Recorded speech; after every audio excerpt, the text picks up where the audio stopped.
कर्पूरिगौरं करुणावतारं संसारसारं भुजगेन्द्रहारं सदा वसन्तं हृदयारविन्दे भवं भवानी सहितं नमामि। भक्तजनों, आपका हमारे YouTube चैनल श्री कृष्ण दीवाने में हार्दिक स्वागत है। आज हम श्री शिव पुराण रुद्र संहिता के तृतीय खंड, जिसमें देवी पार्वती की कथाएं दी गई हैं, उस खंड से अध्याय 31 और 32 की कथा का श्रवण करेंगे। आज की अध्याय की इस कथा में हम मैना का विलाप, शिव के साथ कन्या का विवाह न करने का हठ, देवताओं तथा श्री विष्णु का उन्हें समझाना तथा उनका सुंदर रूप धारण करने पर ही शिव को कन्या देने का विचार प्रकट करना, भगवान शिव का अपने परम सुंदर दिव्य रूप को प्रकट करना, मैना की प्रसन्नता और क्षमा प्रार्थना तथा पूर्ववासिनी स्त्रियों का शिव के रूप का दर्शन करके जन्म और जीवन को सफल मानना। आज हम इस पावन कथा का रसपान करेंगे। तो आइए सर्वप्रथम भगवान शिव का स्मरण करते हुए सब बोलिए, गौरी शंकर भगवान की जय, शिव पुराण की जय। भक्तजनों, मेरा आपसे अनुरोध है कि यदि कथाएं आपको पसंद आए तो वीडियो को लाइक अवश्य करें। आपके एक लाइक करने से हमारे कार्य करने की क्षमता बढ़ती है, इच्छा होती है, मन में यह चेतना आती है कि हाँ, हमारी कथाओं को कोई सुन रहा है और वो इंतजार करेगा, तो हमें यह प्रयास करना है। और यदि आपको यह टाइम सुटेबल नहीं हो रहा है तो वह भी आप कमेंट बॉक्स में अवश्य लिखकर बताएं। आपको कथा सुनने में किस समय सुविधा है, उसी के अनुसार इन कथाओं को YouTube पर डाला जाएगा। हाँ, कमेंट बॉक्स में भी ओम नमः शिवाय अवश्य लिखें। आइए अब कथा सुनते हैं। ब्रह्मा जी कहते हैं, हे नारद, जब हिमाचल प्रिया सती मैना को चेत हुआ तब वे अत्यंत क्षुब्ध होकर विलाप एवं तिरस्कार करने लगी। पहले तो उन्होंने अपने पुत्रों की निंदा की, इसके बाद वे तुम्हें और अपनी पुत्री को दुर्वचन सुनाने लगी। मैना बोली, हे मुने, पहले तो तुमने यह कहा कि शिवा शिव का वरण करेगी, पीछे मेरे पति हिमवान का कर्तव्य बताकर उन्हें आराधना पूजा में लगाया, परंतु इसका यथार्थ फल क्या देखा गया? विपरीत एवं अनर्थकारी। दुर्बुद्धि द्विविषय, तुमने मुझ अधम नारी को सब तरह से ठग लिया। फिर मेरी बेटी ने ऐसा तप किया जो मुनियों के लिए भी दुष्कर है। उसकी उस तपस्या का यह फल मिला जो देखने वालों को भी दुख में डालता है। हाय, मैं क्या करूं, कहाँ जाऊं, कौन मेरे दुख को दूर करेगा? मेरा कुल आदि नष्ट हो गया, मेरे जीवन का भी नाश हो गया। कहाँ गए वे दिव्य ऋषि? उन्हें पाऊं तो उनकी दाढ़ी मूछ नोच लूं। वशिष्ठ की वह तपस्विनी पत्नी भी बड़ी धूर्ता है, वह स्वयं इस विवाह के लिए अगवा बनकर आई थी। न जाने किन किन के अपराध से इस समय मेरा सब कुछ लुट गया। ऐसा कहकर मैना अपनी पुत्री शिवा की ओर देखकर उन्हें कटु वचन सुनाने लगी। अरे दुष्ट लड़की, तूने यह कौन सा कर्म किया जो मेरे लिए दुखदायक सिद्ध हुआ? तुझ दुष्टा ने स्वयं ही सोना देकर कांच खरीदा है, चंदन को छोड़कर अपने अंगों में कीचड़ का ढेर पोत लिया है। हाय, हंसों को उड़ाकर तूने पिंजड़ों में कुआं पाल लिया, गंगा जल को दूर फेंककर कुएं का जल पिया, प्रकाश पाने की इच्छा से सूर्य को छोड़कर यत्न पूर्वक जुगनू को पकड़ा है, चावल को छोड़कर भूसी खा ली है, घी फेंककर मोम के तेल का आदर पूर्वक भोग लगाया है तूने, सिंह का आश्रय छोड़कर शयार का सेवन किया, ब्रह्म विद्या को छोड़कर कुत्सित गाथा का श्रवण किया। हे बेटी, तूने घर में रखी हुई यश की मंगलमयी विभूति को दूर हटाकर चिता की अमंगलमयी राख अपने पल्ले में बांध ली है, क्योंकि समस्त श्रेष्ठ देवताओं और विष्णु आदि परमेश्वरों को छोड़कर अपनी कुबुद्धि के कारण शिव को पाने के लिए तूने ऐसा तप किया। तुझको तेरी बुद्धि को, तेरे रूप को और तेरे चरित्र को भी बारंबार धिक्कार है। तुझे तपस्या का उपदेश देने वाले नारद को तथा तेरी सहायता करने वाले दोनों सखियों को, उनको भी धिक्कार है। हे बेटी, हम दोनों माता पिता को भी धिक्कार है जिन्होंने तुझे जन्म दिया। नारद, तुम्हारी बुद्धि को भी धिक्कार है। सुबुद्धि देने वाले उन सप्तऋषियों को भी धिक्कार है। तुम्हारे कुल को धिक्कार है, तुम्हारी क्रिया दक्षता को भी धिक्कार है, तथा तुमने जो कुछ किया उस सब को धिक्कार है। तुमने तो मेरा घर ही जला दिया, यह तो मेरा मरण ही है। ये पर्वतों के राजा आज मेरे निकट न आए, सब ऋषि लोग स्वयं मुझे अपना मुंह न दिखाएं। इन सब ने मिलकर क्या साधा, मेरे कुल का नाश करा दिया। हाय, मैं बांझ क्यों नहीं हो गई, मेरा गर्भ क्यों नहीं गल गया, मैं अथवा मेरी पुत्री ही क्यों नहीं मर गई, अथवा राक्षस आदि ने आकाश में ले जाकर इसे क्यों नहीं खा डाला। हे पार्वती, आज मैं तेरा सिर काट डालूंगी, परंतु ये शरीर के टुकड़े लेकर क्या करूंगी। हाय, तुझे छोड़कर कहाँ चले जाऊं, मेरा तो जीवन ही नष्ट हो गया। ब्रह्मा जी कहते हैं कि हे नारद, यह कहकर मैना मूर्छित होकर पृथ्वी पर गिर पड़ी। शोक और रोष आदि से व्याकुल होने के कारण वे पति के समीप नहीं गई। हे देवऋषि, उस समय सब देवता कर्मशः उनके निकट गए। सबसे पहले मैं पहुंचा। मुनिश्रेष्ठ, मुझे देखकर तुम स्वयं मैना से बोले। नारद ने कहा, हे पतिव्रते, तुम्हें पता नहीं है, वास्तव में भगवान शिव का रूप बड़ा सुंदर है। उन्होंने लीला से ऐसा रूप धारण कर लिया है, यह उनका यथार्थ रूप नहीं है। इसलिए तुम क्रोध को छोड़कर स्वस्थ हो जाओ, हठ को छोड़कर विवाह का कार्य करो और अपनी शिवा का हाथ शिव के हाथों में दे दो। तुम्हारी यह बात सुनकर मैना तुमसे बोली, उठो, यहाँ से दूर चले जाओ, तुम दुष्टों और अधमों के शिरोमणि हो।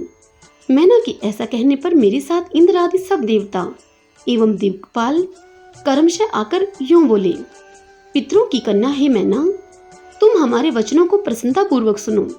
ये शिव निश्चय ही सबसे उत्कृष्ट देवता हैं और सबको उत्तम सुख देने वाले हैं। आपकी पुत्री के अत्यंत दुष्ट तप को देखकर इन भक्त वत्सल प्रभु ने कृपा पूर्वक उन्हें दर्शन दिया और श्रेष्ठ वर दिया था। यह सुनकर मैना ने देवताओं से बारंबार अत्यंत विलाप करके कहा, शिव का रूप बड़ा भयंकर है, मैं उन्हें अपनी पुत्री नहीं दूंगी। आप सब देवता प्रपंच करके क्यों मेरी इस कन्या के उत्कृष्ट रूप को व्यर्थ करने के लिए उद्यत हैं। हे मुनीश्वर, उनके ऐसा कहने पर वशिष्ठ आदि सब ऋषियों ने वहां पर आकर यह बात कही, पितरों की कन्या तथा गिरिराज की रानी मैना, हम लोग तुम्हारा कार्य सिद्ध करने के लिए यहाँ आए हैं। जो कार्य सर्वथा उचित और उपयोगी है, उसे तुम्हारे हठ के कारण हम विपरीत कैसे मान लें। भगवान शंकर का दर्शन सबसे बड़ा लाभ है। वे दान पात्र होकर स्वयं तुम्हारे घर पधारे हैं। उनके ऐसा कहने पर भी ज्ञान दुर्बला मैना ने उनकी बात मिथ्या कर दी और रुष्ट होकर उनसे कहा कि मैं शस्त्र आदि से अपनी बेटी के टुकड़े टुकड़े कर डालूंगी, परंतु उसे शंकर के हाथ में नहीं दूंगी। तुम सब लोग दूर हट जाओ, किसी को मेरे पास नहीं आना चाहिए। ऐसा कहकर अत्यंत विह्वल होकर विलाप करके मैना चुप हो गई। हे मुने, वहां उनके इस बर्ताव से हाहाकार मच गया। तब हिमालय अत्यंत व्याकुल होकर वहां आए और मैना को समझाने के लिए प्रेम पूर्वक तत्व दर्शाते हुए इस प्रकार बोले।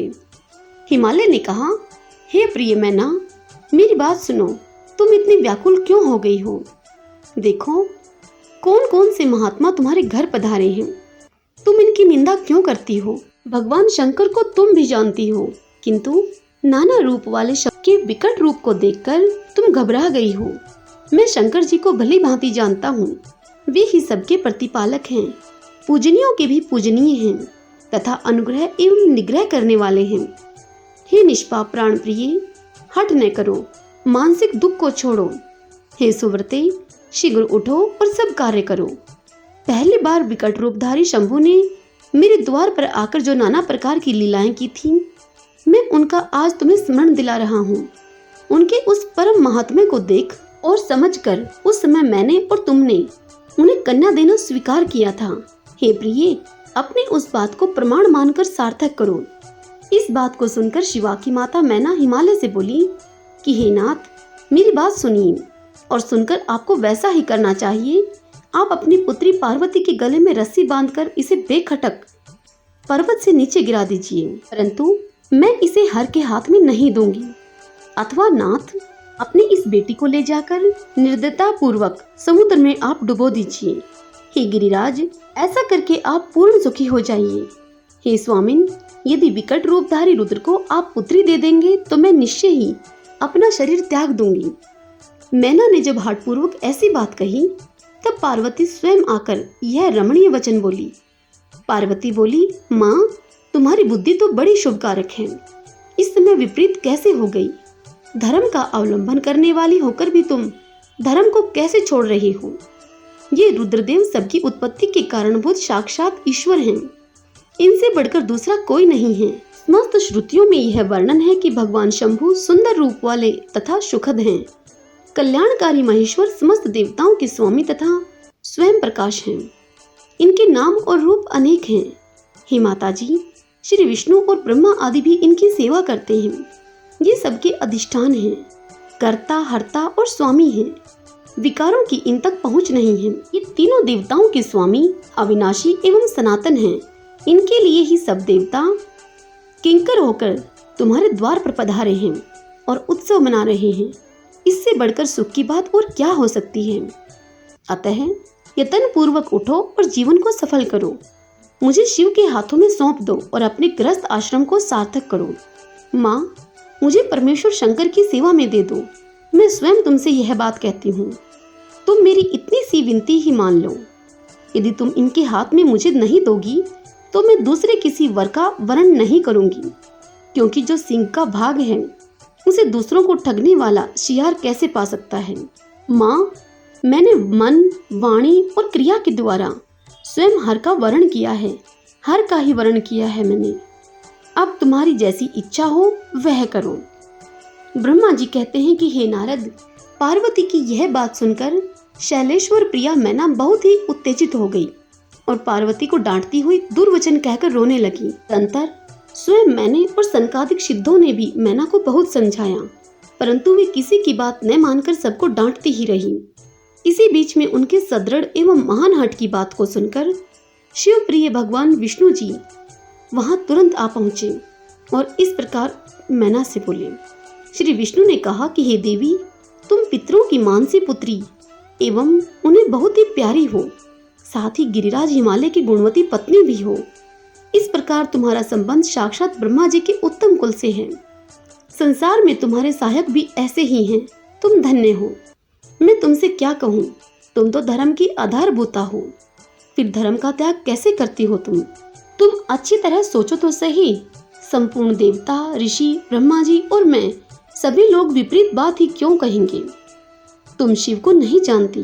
वे निर्गुण भी हैं और सगुण भी हैं, कुरूप भी हैं और स्वरूप भी हैं, सबके सेव्य तथा सत्पुरुषों के आश्रय हैं। उन्हीं ने मूल प्रकृति रूपा देवी ईश्वरी का निर्माण किया और उसके बगल में पुरुषोत्तम का निर्माण करके बिठाया। उन्हीं दोनों से सगुण रूप में मेरी और ब्रह्मा की उत्पत्ति हुई। फिर लोगों का हित करने के लिए वे स्वयं भी रुद्र रूप से प्रकट हुए। तदंतर वेद, देवता तथा स्थावर जंगम रूप से जो कुछ भी दिखाई देता है वह सारा जगत ही भगवान शंकर से उत्पन्न हुआ। उनके रूप का ठीक ठीक वर्णन अब तक कौन कर सका है भला, अथवा कौन उनके रूप को जानता है? मैंने और ब्रह्मा जी ने भी जिनका अंत नहीं पाया, उनका पार दूसरा कौन पा सकता है? ब्रह्मा से लेकर कीट पर्यंत जो कुछ जगत दिखाई देता है वह सब शिव का ही रूप है। ऐसा जानो तुम। इस विषय में कोई अन्यथा विचार नहीं करना चाहिए। वे ही अपनी लीला से ऐसे रूप में अवतीर्ण हुए हैं और शिवा के तप के प्रभाव से तुम्हारे द्वार पर आए हैं। अतः हिमाचल की पत्नी, तुम दुख को छोड़ो और शिव का भजन करो। इससे तुम्हें महान आनंद प्राप्त होगा और तुम्हारा सारा कलेश मिट जाएगा। ब्रह्मा जी कहते हैं कि हे नारद, इस प्रकार श्री विष्णु के द्वारा समझाए जाने पर मैना का मन कुछ कोमल हुआ, परंतु शिव को कन्या न देने का हठ उन्होंने तब भी नहीं छोड़ा। शिव की माया से मोहित होने के कारण ही उन्होंने ऐसा दुराग्रह किया था। उस समय मैना ने शिव के महत्व को स्वीकार कर लिया।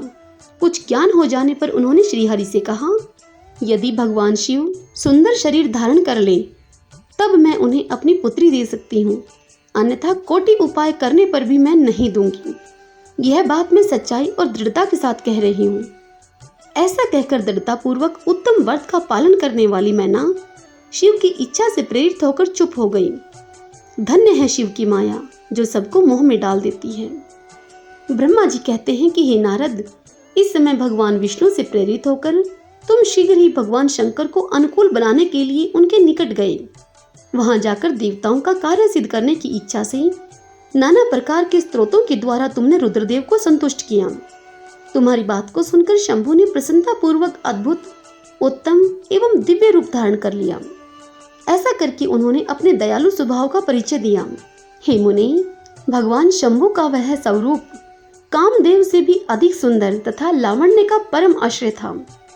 उसका दर्शन करके तुम बड़े प्रसन्न हुए और उस स्थान पर गए जहां सबके साथ मैना विद्यमान थी। वहां पहुंचकर तुमने कहा, विशाल नेत्रों वाली मैना, भगवान शिव के उस पुरुषोत्तम रूप का दर्शन करो तुम। यह रूप प्रकट करके उन करुणामय शिव ने तुम पर बड़ी ही कृपा की है। तुम्हारी यह बात सुनकर शैलराज की पत्नी मैना आश्चर्यचकित हो गई। उन्होंने शिव के उस परम आनंददायक रूप का दर्शन किया जो करोड़ों सूर्यों के समान तेजस्वी, सर्वांग सुंदर, विचित्र वस्त्रधारी तथा नाना प्रकार के आभूषणों से विभूषित था। वह अत्यंत प्रसन्न, सुंदर हास्य से सुशोभित, ललित लावण्य से लसित, मनोहर गौर वर्ण, द्योतिमान तथा चंद्रलेखा से अलंकृत था। विष्णु आदि संपूर्ण देवता बड़े प्रेम से भगवान शिव की सेवा कर रहे थे। सूर्य देव ने छत्र लगा रखा था। चंद्रदेव मस्तक का मुकुट बनकर उनकी शोभा बढ़ा रहे थे। इन सब साधनों से भगवान शंकर सर्वथा रमणीय जान पड़ते थे। उनका वाहन भी अनेक प्रकार के आभूषणों से आभूषित था। उसकी महाशोभा का वर्णन नहीं हो सकता। गंगा और यमुना भगवान शिव को सुंदर चंवर डुला रही थी और 8 सिद्धियां उनके आगे नाच रही थीं। उस समय मैं, भगवान विष्णु तथा इंद्र आदि देवता अपने अपने वेश को भली भांति विभूषित करके पर्वतवासी भगवान शिव के साथ चल रहे थे। नाना रूपधारी शिव के गण खूब सज धज कर अत्यंत आनंदित होकर शिव के आगे आगे चल रहे थे। सिद्ध, उपदेवता, समस्त मुनि तथा अन्य सब लोग भी महान सुख का अनुभव करते हुए अत्यंत ही प्रसन्नता पूर्वक शिव के साथ यात्रा कर रहे थे। इस प्रकार देवता आदि सब लोग विवाह देखने के लिए उत्कंठित होकर खूब सज धज कर अपनी पत्नियों के साथ पर ब्रह्मा शिव का यशोगान करते हुए जा रहे थे। विश्वावसु आदि गंधर्व अप्सराओं के साथ होकर शंकर जी के उत्तम यश का गान करते हुए उनके आगे आगे चल रहे थे। हे मुनि श्रेष्ठ, महेश्वर के शैलराज के द्वार पर पधारते समय इस प्रकार वहां नाना प्रकार का महान उत्सव हो रहा था। हे मुनीश्वर, उस समय वहां परमात्मा शिव की जैसी शोभा हो रही थी, उसका विशेष रूप से वर्णन करने में कौन समर्थ हो सकता है भला। उन्हें वैसे विलक्षण रूप में देखकर मैना क्षण भर के लिए चित्र लिखी सी रह गई। फिर बड़ी प्रसन्नता के साथ वह बोली, हे महेश्वर, मेरी पुत्री धन्य है जिसने कि बड़ा भारी तप किया और उस तप के प्रभाव से आप मेरे इस घर में पधारे। पहले जो मैंने आप शिव की अक्षय में निंदा की है, मेरे शिवा के स्वामी शिव आप क्षमा करें और इस समय पूर्णतः प्रसन्न हो जाएं। ब्रह्मा जी कहते हैं कि हे नारद, इस प्रकार बात करके चंद्रमौली शिव की स्तुति करती हुई शैलप्रिया मैना ने उन्हें हाथ जोड़कर प्रणाम किया। फिर वे लज्जित हो गई। इतने में ही बहुत सी पूर्वासिनी स्त्रियां भगवान शिव के दर्शन की लालसा से अनेक प्रकार के कामों को छोड़कर वहां आ पहुंची। जो जैसे थी वैसे ही अस्त व्यस्त रूप में दौड़ आई। भगवान शंकर का वह मनोहर रूप देखकर वे सभी मोहित हो गई। शिव के दर्शन से हर्ष को प्राप्त होकर प्रेम पूर्ण हृदय वाली वे नारियां महेश्वर की उस मूर्ति को अपने मनोमंदिर में बिठाकर इस प्रकार बोली। पूर्ववासिनियों ने कहा, आहो, हिमवान के नगर में निवास करने वाले लोगों के नेत्र आज सफल हो गए। जिस जिस व्यक्ति ने इस दिव्य रूप का दर्शन किया है, निश्चय ही उसका जन्म सार्थक हो गया है। उसी का जन्म सफल है और उसी की सारी क्रियाएं सफल हैं।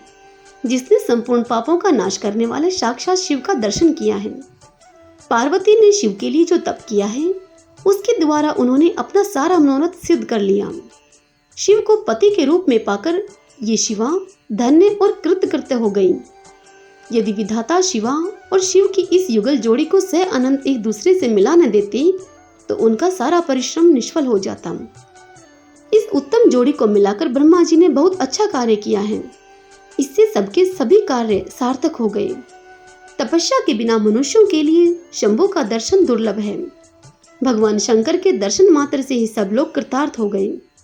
जो जो सर्वेश्वर गिरिजापति शंकर का दर्शन करते हैं वे सारे पुरुष श्रेष्ठ हैं और हम सारी स्त्रियां भी धन्य हैं। ब्रह्मा जी कहते हैं कि हे नारद, ऐसी बात कहकर उन स्त्रियों ने चंदन और अक्षत से शिव का पूजन किया और बड़े आदर से उनके ऊपर खीलों की वर्षा की। वे सब स्त्रियां मैना के साथ उत्सुक होकर खड़ी रहीं और मैना तथा गिरिराज के भूरी भाग्य की सराहना करती रही। हे मुनि, स्त्रियों के मुख से वैसी शुभ बातें सुनकर विष्णु आदि सब देवताओं के साथ भगवान शिव को बड़ा हर्ष हुआ। हरि ओम तत्सत। भगतजनों, शिव पुराण की यह कथा यही संपूर्ण होती है। इससे आगे की कथा हम कल अगले अध्याय में सुनेंगे।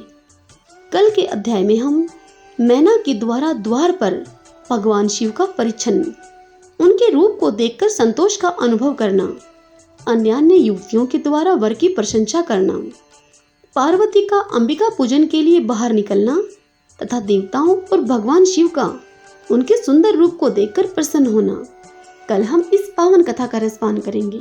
कल का वीडियो बहुत ही आकर्षक होने वाला है। चैनल के साथ बने रहने के लिए आपका बहुत बहुत धन्यवाद। सब बोलिए गौरी शंकर भगवान की जय।